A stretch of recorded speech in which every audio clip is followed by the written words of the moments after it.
Hello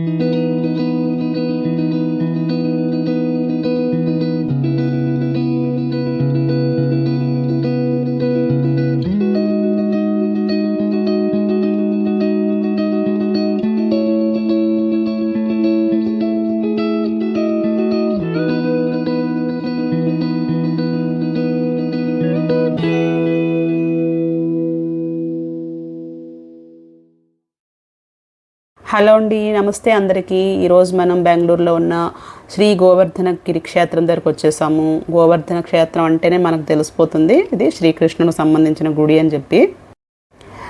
Srikrishna భగవానుడు గోవర్ధన గిరిని ఎత్తారు కదా చిటికిన వేలతోటి. అదే విగ్రహం లోపల మనకు కనిపిస్తుంది. ఆ చిటికిన వేలతో ఆయన ఇలా ఎత్తుతున్నట్లుగా ఉండి ఆ పైన అతని పైన అంతా పెద్ద కొండ ఉన్నట్టు, పర్వతం ఉన్నట్లుగా లోపల వాళ్ళు క్రియేట్ చేశారనమాట ఈ గుడి. మనం లోపలికి వెళ్ళి చూద్దాము. చాలా అంటే చాలా బాగుంటుందని చెప్పారు. మేము ఇదే ఫస్ట్ టైం వచ్చామండి. మనం అందరం కలిసి ఈరోజు లోపలికి వెళ్ళి చూద్దాము. నాతో పాటు వచ్చేయండి. మరి లోపల అంతా ఎలా ఉందో చూసేద్దాము. మొత్తం టెంపుల్ టూర్ వేసేద్దాం ఈరోజు. గోవర్ధన గిరి క్షేత్రం టెంపుల్ టూర్ అనమాట. రోడ్ అంతా చాలా బిజీగా ఉంటుంది. చాలా జాగ్రత్తగా రోడ్డు దాటి అటు సైడ్కి వెళ్ళాలి. వెళ్ళిన తర్వాత మనం లోపలికి వెళ్ళిపోదాము. చూసారు కదా పైన ఎంత హైట్, చాలా హైట్ ఉంది. ఎంత హైట్ ఉంది చూసారా ఆ పై వరకు. ఇదంతా రాయి ఏం కాదు, కానీ మనకు రాతిలా అనిపిస్తుంది అనమాట. అలా క్రియేట్ చేస్తారు దాన్ని. వీడియో తీసుకుని నెమ్మదిగా వస్తున్నాను. మా ఆయన ఎదురు చూస్తున్నారు నా గురించి ఇక్కడ. సరే, ఇప్పుడు మనం లోపలికి వెళ్ళిపోదాం. ఎంట్రీ టు టెంపుల్ హాల్స్ అని చెప్పేసి, టెంపుల్ అండ్ హాల్స్ లోపలికి వెళ్ళిపోదాం. ఇది చూడు సొరంగంలా ఉంది కదా లోపలికి. ఇలా లోపలికి ఇలా తిరిగి ఉన్నాయన్నమాట. మలుపులుగా ఉన్నాయి. మనకి ఏదో కొండల్లోంచి సొరంగాల్లోంచి వెళ్ళిపోతున్నాము అన్న ఫీలింగ్ వస్తుంది అనమాట. ఒకలాంటి గూజ్ బంప్స్ వస్తాయి లోపలికి వెళ్ళంగానే. అబ్బా, అసలు నేను ఎలా మిస్ అయ్యాను అనిపించింది ఇన్ని సంవత్సరాలుగా.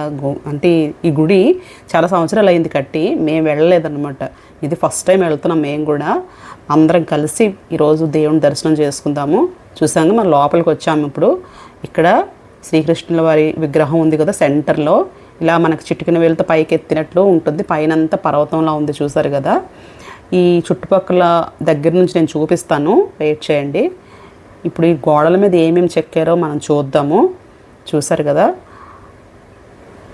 ఇవన్నీ కూడా శ్రీకృష్ణుల వారు మనకి అప్పట్లో అతను చేసిన మహిమలు మహత్యాలు చాలా ఉన్నాయి కదా. ద్వాపరయుగంలో పోతన అతను చంపడానికి వచ్చినప్పుడు ఆవిడ రొమ్ముల్ని పాలుతో పాటు ఆవిడ బ్లడ్ని కూడా పీల్చి ఆవిడని చంపడం, మనకి అది కథ ఉంది కదా, ఆ స్టోరీ ఉంది, చాలామందికి తెలిసే ఉంటుంది. అలాగే యశోదాదేవితో ఆటలాడిన విధానము, వెన్న దొంగ కృష్ణుడు అని అంటారు కదా, వెన్న దొంగలించాడు పైకి ఉట్టు పైకి ఎక్కి అని చెప్పి. అలాగా అనమాట. అంటే మొత్తం ఆయన శ్రీకృష్ణ భగవానుల వారు చేసిన అన్నీ కూడా ఇక్కడ అప్పట్లో ఆయన చేసిన మహత్యాలు, చిలిపి చేష్టలు అన్నీ ఉన్నాయి కదా. ఇవన్నిటినీ అక్కడ చక్కగా ఎంత బాగా చెక్కారంటే అది నిజంగా కళ ఎంత బాగా ఉట్టిపడుతుంది అనమాట. నిజంగా చెక్కిన వాళ్ళు ఎవరగా నిజంగా వాళ్ళకి పాదాభివందనాలు చేయాలి. అంత జీవం ఉట్టిపడేలాగా వాటిని చెక్కారు. ఆ రాళ్ళ మీద చూడొచ్చు మీరు దగ్గర నుంచి. ఇంకా ఇందులో చాలా స్టోరీస్ ఉన్నాయండి. కొన్ని మనకు తెలిసినవి, తెలియనివి కూడా చాలా ఉన్నాయి. ఈ పురాణాలు తెలిసిన వాళ్ళకి కాళింది మీద నాట్యం చేసిన ఆ దృశ్యం చూడండి ఎంత బాగుందో. అసలు ఎలా చెక్కారు చూసారా. ఎన్ని తలల 1000 తలల పడగలు ఎత్తిన పావు మీద అతను నాట్యం చేసి దాన్ని కూడా చంపుతారు కదా, ఆ స్టోరీ అన్నమాట. ఇలా చెప్పుకుంటూ వెళ్ళిపోతుంటే ఇంకా ఎన్ని ఉన్నాయంటే ఇందు మీద మీరు దగ్గర నుంచి చూస్తే ఇంకా అసలు చాలా ముగ్ధులైపోతారు అన్నమాట. ఇలాంటివి చూస్తే అంత బాగుందండి. లోపల చాలా బ్రహ్మాండంగా క్రియేట్ చేశారు ఈ టెంపుల్ని మాత్రము. చాలా బాగుంది. ఇక్కడ చాలామంది వచ్చి పూజలు అవి చేయించుకుంటారండి. ఇక్కడ మొత్తం ఈ కిందనంతా టెంపుల్ ఉంది, పైన వచ్చేసి హాల్ ఉందన్నమాట. ఇంకా 2 ఫ్లోర్లు పైన ఉంది. పైకి వెళ్తే హాల్ ఉంది, పెద్ద హాలు. అక్కడంతా మనకి సత్యనారాయణ స్వామి పూజలు అవన్నీ జరుగుతూ ఉంటాయి. చాలా అంటే ఇంకా బాగా ఎక్కువ బ్రాహ్మిన్స్ వాళ్ళు చాలా బాగా వస్తారు. మన హిందువులకు కూడా చాలామంది బాగా వస్తారు ఈ టెంపుల్కి. ప్రతి ఒక్క దగ్గర కూడా మీకు ఆ స్టోరీస్ కనబడతాయి. శ్రీకృష్ణుడి వారు చేసిన ప్రతి ఒక్క స్టోరీని కూడా, అప్పుడు జరిగిన అన్ని స్టోరీస్ కూడా మనం పుస్తకాల్లో చదువుకునే వాళ్ళం కదా, అవన్నీ కూడా ఇక్కడ మన ఇలాగా చూడండి. ఆ కేవ్ మీద చెక్కి నీట్గా మనకు చూపిస్తున్నారు అనమాట. నిజంగా ఇది అంత అద్భుతం అనమాట. మామూలు విషయం కాదు ఇది.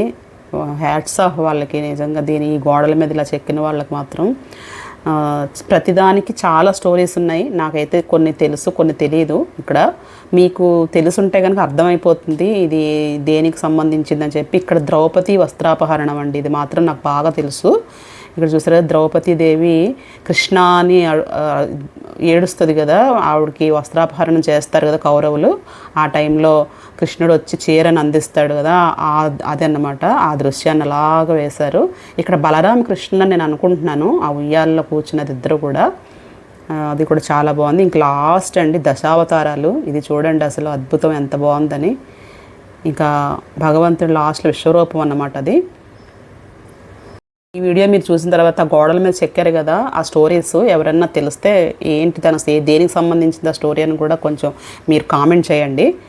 ఇప్పుడైతే మనము ఇదంతా చూసుకున్న తర్వాత ఇక్కడ మనకి గోశాల ఉంటుందండి. మనకి మధురలో కూడా చూసారు కదా కృష్ణుడి దీని దగ్గర గోశాల ఉంటుంది, అలాగే ఇక్కడ కూడా గోశాల ఉన్నది. మనం ఆ గోశాల కూడా చూద్దాం లోపలికి వెళ్ళి. ఇప్పుడైతే శ్రీకృష్ణ భగవానుల వారికి బాగా దండం పెట్టుకోండి అందరూని. ఇప్పుడు ఇక్కడ నుంచి మనము ఇంకొక సొరంగం ఉంది, ఇదిగో ఇక్కడ నుంచి ఇలాగ వెళ్తే మనకి గోశాల వస్తుంది అనమాట. చాలా బాగుంది అసలు, రూట్లు భలే ఉన్నాయి, ఎంత బాగుందో. ఇంకా అలా అక్కడే ఉండాలనిపించింది చాలాసేపు, అంత బాగుందనమాట. అందులో చిన్న చిన్న సందుల్లో ఉన్నాయి, అందులోంచి అలా వెళ్తుంటే అదొక ఆహ్లాదంగా భలే బాగా అనిపించింది. మంచి ఒకలాంటి భక్తి ఫీలింగ్ వస్తుంది కదా, అలా అనిపించింది అనమాట. ఇదే గోశాల చూడండి, 2 ఆవులు పెట్టారు ఇక్కడ.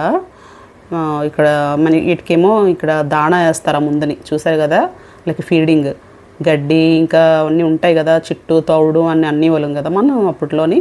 అలా అన్నీ తెచ్చి ఇక్కడ వేస్తారు. అవి చక్క తినడానికి ఆ స్పేస్ అలా ఉంచారనమాట. అలా ముందుకు వచ్చి తింటాయి అన్నమాట అవి. ఆ లోపలేమో ఇక సైడ్ ఫీడింగ్ అంతా పెట్టారు, అక్కడ గడ్డి అది స్టాక్ పెట్టారనమాట.